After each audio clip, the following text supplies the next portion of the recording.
اللہ الذی خلقکم من ضعف، میرے بندو تمہارے پروردگار نے اللہ تبارک و تعالیٰ نے تمہیں کمزور بنایا تھا. جب تم چھوٹے تھے، جب تم بچے تھے، تم کمزور تھے. پھر دھیرے دھیرے تمہارا بچپن ختم ہوا، جوانی کی دہلیز پر تم نے قدم رکھا. دھیرے دھیرے تمہارے اندر طاقت آتی چلی گئی، قوت آتی چلی گئی. ثم جعل من بعد ضعف قوة، اللہ تبارک و تعالیٰ نے کمزوری کے بعد تمہیں طاقتور بنایا، طاقت والا تمہیں زمانہ عطا فرمایا، جوان بنایا.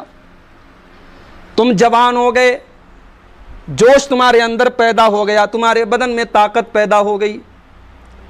جوانی کا مرحلہ گزرنے لگا. پھر ایک ایسا بھی ٹائم آیا جب تمہارے بال پکنے لگے، تمہارے چہرے پر جھریاں آنے لگیں. ثم جعل من بعد قوة ضعفا وشیبا، اللہ نے پیدا کیا تب بھی تم کمزور تھے. کمزوری کے بعد جوانی کا زمانہ آیا، پھر جوانی کے بعد اللہ تعالیٰ نے تم کو پھر سے کمزور بنایا. اور یہ کمزوری جو بڑھاپے کے اندر آئی، یہ بچپن کی کمزوری سے بھی زیادہ خطرناک، اس لیے کہ بچپن میں تو تم صرف کمزور تھے، لیکن یہاں کمزوری کے ساتھ ساتھ بڑھاپا بھی آ گیا. یہاں کمزوری کے ساتھ ساتھ یہ احساس بھی پیدا ہوتا ہے کہ پہلے میں کتنا طاقتور تھا اور آج میرا کیا حال ہے. تو یہ اللہ تعالیٰ نے زندگی کے 3 دور بنائے. کیوں بنائے؟ فرمایا یخلق ما یشاء، ہماری مرضی ہے، ہم جیسے چاہتے ہیں پیدا کرتے ہیں. ہم چاہتے تو تمہیں ڈائریکٹ جوان بنا دیتے، لیکن ہم نے تمہیں 3 الگ الگ دور میں پیدا کیا. بچپن دیا، جوانی دی، بڑھاپا دیا. یخلق ما یشاء، یہ ہماری مرضی ہے، ہماری مشیت ہے. وَهُوَ الْعَلِيمُ الْقَدِيرُ، اللہ تعالیٰ اپنے علم کے اعتبار سے، اپنی قدرت کے اعتبار سے جس کو جیسا چاہتا ہے بناتا ہے. تو ہماری زندگی کا سب سے طاقتور دور، سب سے قیمتی دور کون سا ہے؟ جوانی کا دور ہے. تو یہ جوانی جو ہے، یہ صرف زندگی کا ایک حصہ نہیں ہے، یہ اللہ کی بہت بڑی نعمت ہے. اللہ کی بہت بڑی نعمت ہے، اور اس نعمت کے بارے میں الگ سے قیامت کے دن سوال کیا جائے گا. اللہ کے پیارے نبی فرماتے ہیں، ترمذی کتاب و صفت القیامہ کی روایت ہے، اللہ کے پیارے نبی صلی اللہ علیہ وسلم فرماتے ہیں، لا تزول قدم ابن آدم من عند ربہ یوم القیامہ، قیامت کے دن انسان اپنی جگہ سے ہل بھی نہیں پائے گا جب تک وہ 5 سوالوں کا جواب نہ دے دے. 5 سوالوں کا جواب دیے بغیر کوئی ہل بھی نہیں پائے گا. ذرا سوچو میرے بھائیو، اللہ کتنا کریم ہے کہ قیامت کے دن جو سوال کیے جائیں گے وہ بھی اپنے نبی کے ذریعے ہمیں بتا دیا. دنیا کا کوئی اسکول بتا دو، کوئی مدرسہ بتا دو جہاں اسٹوڈنٹ سے امتحان کے پہلے ہی امتحان میں آنے والے سوال بتا دیے جائیں، پرچے میں آنے والے سوال بتا دیے جائیں. ذرا سوچو ہمارا رب کتنا رحیم، کتنا کریم ہے کہ قیامت کے دن جو 5 سوال کیے جائیں گے وہ 5 سوال بھی اپنے نبی کے ذریعے بتا دیے. 5 سوالوں کا جواب دیے بغیر تم ہل نہیں پاؤ گے. کون سے 5 سوال ہوں گے؟ پہلا سوال، ان عمرہ فیما افنا، میرے بندے میں نے تجھے 60 سال کی 70 سال کی عمر دی تھی، زندگی دی تھی، تو نے اپنے جیون کو، اپنی زندگی کو، اپنی عمر کو کہاں گزارا؟ اپنی پوری زندگی کا حساب دے میرے بندے. تو اپنی مرضی سے تو پیدا نہیں ہوا تھا، تجھے پیدا کرنے والے ہم تھے، تجھے موت دینے والے ہم تھے، تجھے دنیا میں جنم دینے والے ہم تھے. میرے بندے یہ 60 سال کی، 70 سال کی، 50 سال کی جو زندگی تجھے ملی، اس زندگی کو تو نے کیسے گزارا؟ اپنے خالق کی، اپنے مالک کی، اپنی مولا کی مرضی کے مطابق گزارا یا اپنی خواہشات کے مطابق گزارا؟ کیسے گزارا؟ تو حساب دے. پہلا سوال پوری زندگی کے بارے میں. پھر اللہ کے پیارے نبی فرماتے ہیں دوسرا سوال، وَعَنْ شَبَابِهِ فِي مَابْلَا، میرے بندے تیری زندگی میں جو 20 سال سے لے کر کے 40 سال کے بیچ کا جو دور تھا، جو جوانی کا پیریڈ تھا، جو جوانی کا دور تھا، میرے بندے ساری زندگی کا تو نے حساب دے دیا. اب ذرا تو اس دور کا بھی حساب دے دے جو سب سے قیمتی دور ہے. ذرا تو اپنی جوانی کا حساب دے دے کہ تو نے اپنی جوانی کو کہاں گزارا. کہیں ایسا تو نہیں کہ شراب و شباب میں گزارا, کہیں ایسا تو نہیں کہ اللہ کی نافرمانیوں میں گزارا, کہیں ایسا تو نہیں کہ تو نے زناکاری اور بدکاری میں گزارا. وَعَنْ شَبَابِهِ فِي مَا أَبْلَاهُ, میرے بندے تو اپنی جوانی کا حساب دے, تو نے جوانی کو کہاں گزارا. پھر تیسرا سوال, وَعَنْ مَالِهِ, مال کمانے والوں, تجارت کرنے والوں, نوکری کرنے والوں, سعودی عرب میں جا کر اپنی روزی روٹی تلاش کرنے والوں. وَعَنْ مَالِهِ مِنْ أَيْنَ اكْتَسَبَهُ, ہم نے تمہیں جتنا بھی مال دیا, جتنی بھی دولت دی, کسی کو بہت امیر بنایا, کسی کو بیچ کا بنایا, کسی کو غریب بنایا, لیکن جو بھی مال تم کما رہے ہو, جیسے بھی کما رہے ہو, وَعَنْ مَالِهِ مِنْ أَيْنَ اكْتَسَبَهُ. تیسرا سوال اللہ تعالیٰ پوچھے گا, میرے بندو جو مال ہم نے تم کو دیا تھا وہ تم نے کہاں سے کمایا, حلال طریقے سے کمایا یا حرام طریقے سے کمایا. کہیں ایسا تو نہیں کہ کسی کا حق مار کے کمایا, کہیں ایسا تو نہیں کہ چوری کر کے کمایا, کہیں ایسا تو نہیں کہ سود اور بیاج کی رقم تمہارے گھر میں آ گئی, کہیں ایسا تو نہیں کہ دوسروں کا خون چوس چوس کر تم نے اپنی دولت اکٹھا کی. مال کہاں سے کمایا, اس کا جواب دو. پھر چوتھا سوال ہمارا مالک ہم سے کرے گا, وَفِيمَا أَنفَقَهُ, مال کمانے کا تو حساب دینا ہی ہے, مال خرچ کرنے کا بھی حساب دینا ہے.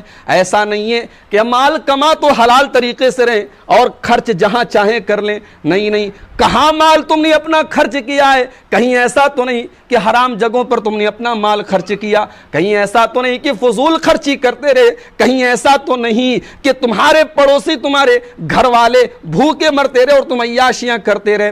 وَفِيمَا أَنفَقَهُ, تم نے مال کہاں خرچ کیا, چلو اس کا حساب دو. اور پانچواں اور آخری سوال, وَمَاذَا عَمِلَ فِيمَا عَلِمَ, میرے بندے تو نے جو علم حاصل کیا تقریروں کے ذریعے, دروس کے ذریعے, کتابوں کے ذریعے, پڑھ کر, سن کر, دیکھ کر تو نے جو بھی معلومات حاصل کی, تو نے اللہ کے بارے میں جانا, تو نے رسول کے بارے میں جانا, تو نے اسلام کے بارے میں جانا, تو نے اس معلومات کے اوپر کتنا عمل کیا. یہ 5 سوال کل قیامت کے دن ہوں گے. آپ غور کیجئے میرے بھائیوں کہ پہلا سوال پوری زندگی کے بارے میں ہو رہا ہے اور دوسرا سوال الگ سے جوانی کے بارے میں ہو رہا ہے. یہ جوانی کی اہمیت نہیں تو اور کیا ہے. اللہ کی قسم میرے پیارے بھائیوں, اللہ تبارک و تعالیٰ کی نظر میں جوانی کی عبادت کی جو اہمیت ہے, جوانی کے سجدوں کی جو اہمیت ہے, جوانی کے تقوی کی جو اہمیت ہے, وہ بڑھاپے کی عبادت کی نہیں. نبی اکرم صلی اللہ علیہ وسلم فرماتے ہیں, بخاری اور مسلم کی روایت ہے, سبعۃ یظلھم اللہ فی ظلہ یوم لا ظل الا ظلہ. قیامت کا دن ہوگا, آپ سعودی عرب میں رہتے ہیں, مجھے تجربہ نہیں, میں پہلی بار آیا ہوں اکتوبر کے مہینے میں, عمرہ کرنے مکہ گیا, غار حرا پر چڑھنے کی ہمت نہیں ہوئی, دھوپ کی تپش کی وجہ سے غار ثور کے اوپر چڑھنے کی ہمت نہیں ہوئی. اکتوبر کی گرمی کا یہ حال ہے, پتہ نہیں مئی جون کے اندر کیا حال ہوتا ہوگا. یہ حال, یہ گرمی, یہ تپش, یہ دھوپ تب ہے جب سورج 9 کروڑ 30 لاکھ میل دور ہے.